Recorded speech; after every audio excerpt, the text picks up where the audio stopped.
Syrian regime soldiers stand in the ruins of Ghouta.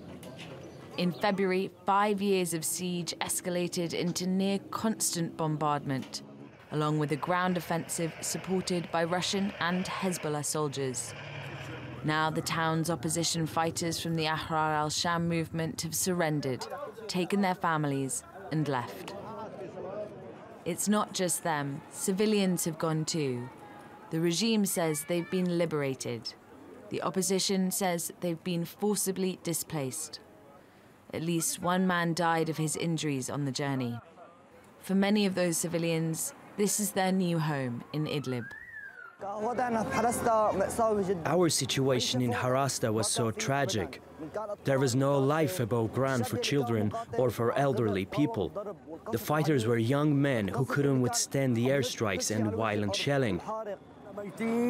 We were dead. We were buried underground until those things were over and we got out safely from Ghouta. The regime had split the enclave into three. The southern part goes into Damascus itself.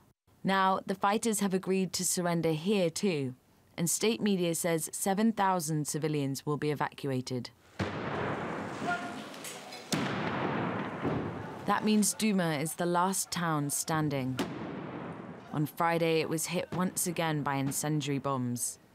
Civilians from other parts of the enclave have crammed in here. The density puts people at even greater risk.